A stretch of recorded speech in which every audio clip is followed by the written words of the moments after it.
Welcome to Mornings with Patricia. Happy Tuesday. It's Monday afternoon, and I had the wonderful gift of visiting with a friend I haven't seen for a very long time today. And we were talking about, duality and feelings and all of those things. And it just made me think, wow, it's pretty incredible. As a non-dualist, I tend to look at the world in a little bit of a different light. Well, it's in a lot different light, actually. And non-dualism is very hard to explain, and it's very hard to understand unless you're within it. And it does have a lot to do with feelings and being the perceiver. So, for example, let me try to explain. So, I'm always very excited when I think of India and going to India. Someone else may be terrified of the thought of going to India, or someone else may care less about going to India, right? So the point here is that India is not anything but India. India just is India. It's not a place to be excited about or terrified of or could care less about. That is absolutely in the eye of the beholder or the perceiver. Now, what's interesting, let's say that you fall in love with someone and you just think they're the most wonderful person in the world, but they have enemies who just cannot stand them. Again, the person is just the person. The rest is in the eye of the perceiver, the perception of the perceiver, and the eye of the beholder. So, what's it like to live non-dualistically? So, I think you live without judgment. Things, arise, things, go down. You just see how people perceive things. You notice within yourself how you perceive things too. And you bring yourself to center, say, no, that just is. That just is what that is. And I am giving life to that. I am giving, my belief and my expectation of that. And so that's just an amazing experience when you start living like that.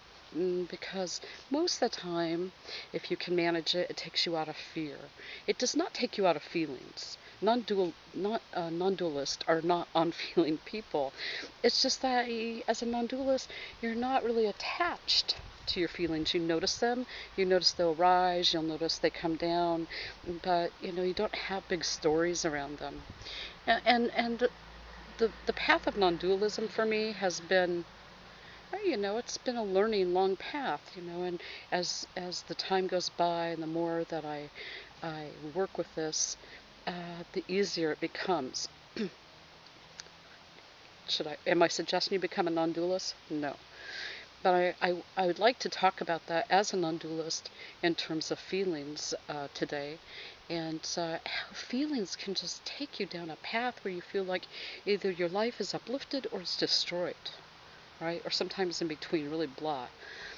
If you can open yourself to get to a place to see, oh, it's my perception that is causing that feeling to arise, right? A tree in a storm is a tree. The fact that it's towering over your house and you have fear around the possibility of it falling is something totally apart from the tree, whether it falls or doesn't fall, right? We can't know until it does or doesn't happen. But the feelings that come up around that have nothing to do with the tree. It all has to do with you and your perceptions and your concerns and those sorts of things. So I'm reading from a book today called Open to the Source, and it's Selected Teachings of Douglas E. Harding. And he has this piece on feelings, and I want to read this to you. When people say they don't see it, they generally mean they don't feel it. The inner landscape leaves them cold. But of course it does. Thank God for that.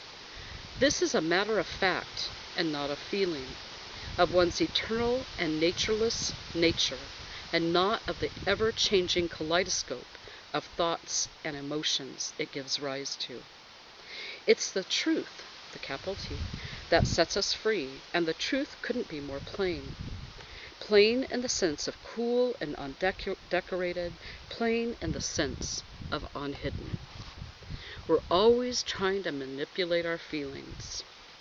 The only way to do something about our feelings, perhaps not very much, is to go upstream of feelings and see who has them. So feelings, whether negative or positive, are an opportunity for seeing who we are. It's not symmetry, it's asymmetry. It's feelings to no feelings. The space I am, with the capital I, is not a feeling space. It's capacity for feeling. My nature always is to be free from what is filling it. Feelings are up and down. That makes life interesting. But who I am here is not subject to those variations. Who I really, really am is my blessing, my refuge. This is a really great book. I love Harding's work. It's pretty esoteric for a lot of people, or some people, I should say. But he has some other work out. This one is edited by Richard Lang. So Open to the Source, Selected Teachings of Douglas E. Harding. Let me go through some of this with you. I'm just looking at my time. Oops. So he says, we're always trying to manipulate our feelings. And he says what we should do is go upstream from our feelings to see who has them. So what he's saying here, what I'm trying to talk about today, is you have a concept of who you think you are, but who is really having these feelings might be someone you are not even aware of, someone within yourself. So if you are feeling fearful a lot, or feeling frustrated or sad, right? Now, I'm not saying this is bad. I'm just saying these are the feelings you have.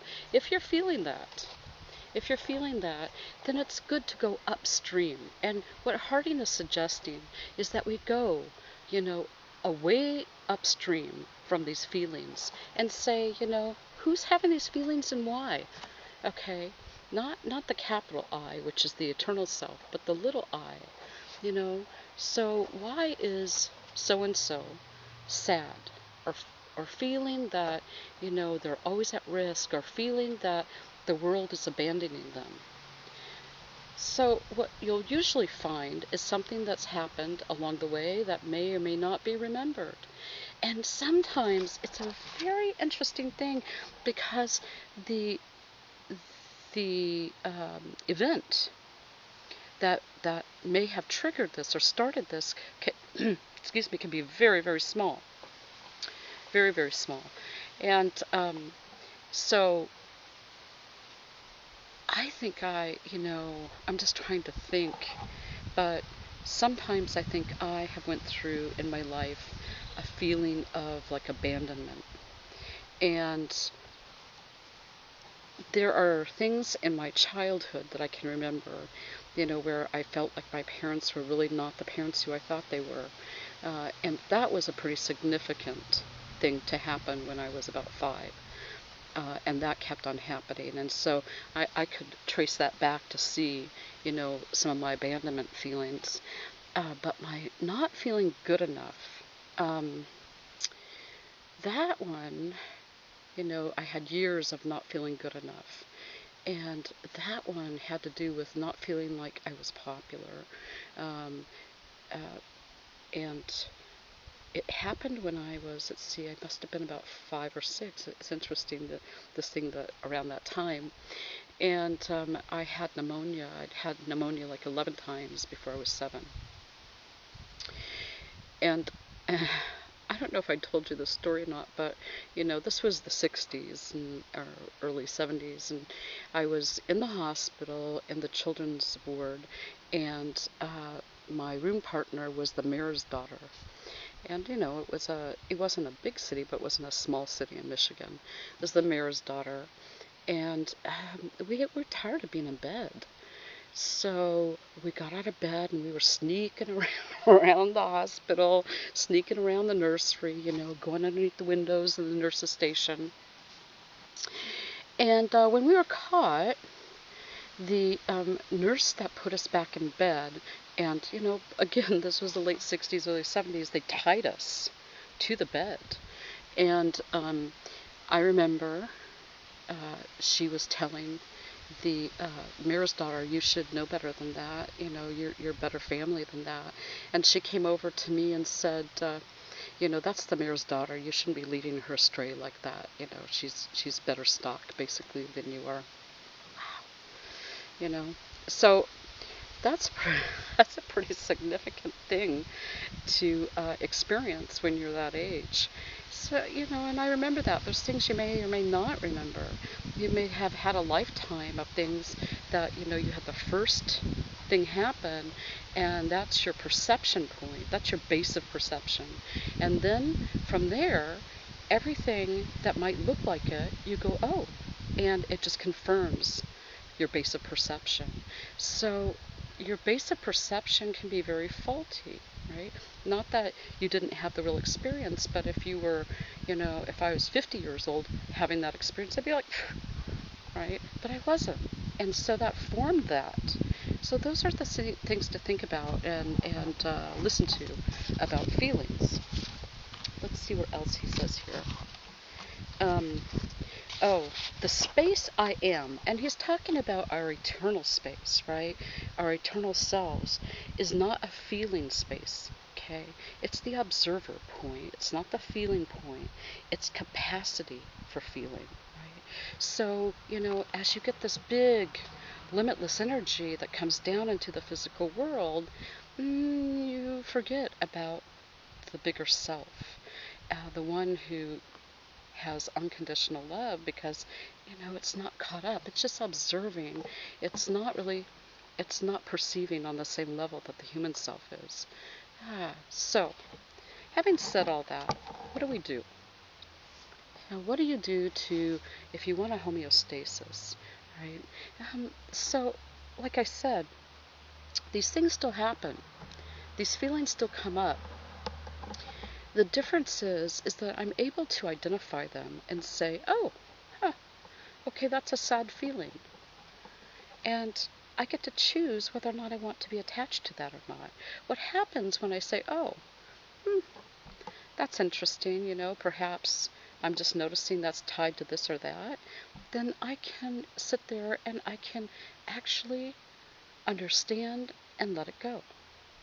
But if you continue in feelings, well, you know, also in really high feelings, because then you have an expectation that you're always going to be at that. And, you know, happiness and contentment have nothing to do with those things. The happiness and contentment has to do within you. It doesn't matter if you live in a tent or you live in a mansion. It doesn't matter if you have plenty of money or you barely get by. That is around expectation, and that, you know, that can lead us up and down, up and down. And at some point, you know, I probably will do a video on belief and faith. So the next time you feel something come up, just say to yourself, oh, I'm experiencing a feeling. Rather than saying, I am sad or I am depressed. Not that, again, I understand depression is real. I'm not suggesting that you get over yourself, okay? I want to make that very clear. But the next time you are, I am anxious, or I am this, or I am that, say, oh, I'm experiencing a feeling. And when you do that, it really changes so much. It changes so many of those things. So, you know, just try that and see what works. And as always, I always enjoy your feedback. Okay, so 1, 2, 3. Oh my God, I love myself. I love you. Have a great day. I'll see you tomorrow.